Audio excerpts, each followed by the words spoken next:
Yeah, all due respect, Alex. He's going to reign for a long time until he gets in there with a good wrestler that can stand. Yeah. I mean, but right now it seems like even the way people talk about him, like we've seen fighters come on this podcast and say that his base, the way he throws, his power, like there's just something different about him. So just like Chuck's saying, a pure striker, you got to have to figure out something. But if he's getting all these guys to continuously say, hey, I'm not even going to shoot on you, I'm going to just strike, it's going to be a long time that this guy's going to be at top. No, didn't they just sign the guy that used to beat him in kickboxing? It's the last fight he ever had in Glory was the guy to beat him. And that guy was on the Contender Series. And then after the fight, I believe the guy lost on the Contender Series. And then Alex told Dana, yo, you got to sign this guy. This guy's incredible. He's been fighting a long time. He's good for the sport. So Dana, it took him like 20 minutes to go up there to announce who was going to be signed to the Contender Series. And then they signed him. So yeah, it's an interesting thing because this Contender Series is like the new feeder system for the UFC.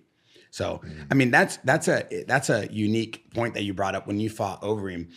In Pride, that Grand Prix, we were just watching that the other day, and Dana White's sitting in the audience, and they talk about how Dana White's bringing his UFC star to Pride, and hopefully, Chuck goes through, and then they have this, young Overeem's up there, and then you get that big win, you're going crazy. How was the dynamic back then? Because a lot of people don't even understand. It's not like UFC owned Pride at the time. It was kind of like no, it was different. Yeah, and Pride was weird. Like going over there, like. Weigh-ins were weird. Everything was weird over there. Like it was interesting. And you fight on a Sunday instead of Saturday over there. Yeah, early in the day. Why is that? I think because most people pay-per-view time is probably the translate however. Yeah, because translates it's 17-hour difference. I think. and the fans. That's how they had 70,000 fans there. People didn't work on Sunday.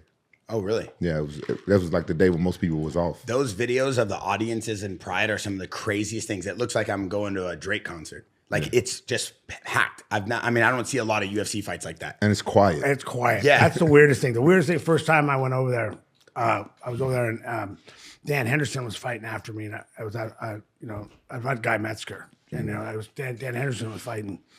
And we just come out from the thing and I'm screaming. I got my headphones on, right?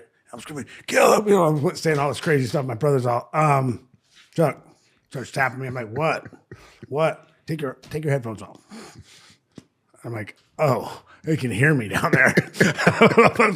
Everybody can hear you. Yeah, everybody in here can hear me because no one's yelling.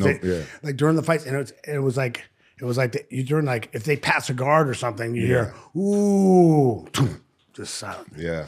Any screams there were like military guys that were over there, and a few Americans who were there, but the fights they were quiet during the fights. I mean they cheered when you're coming out and when you're leaving, but when during the fight it was quiet.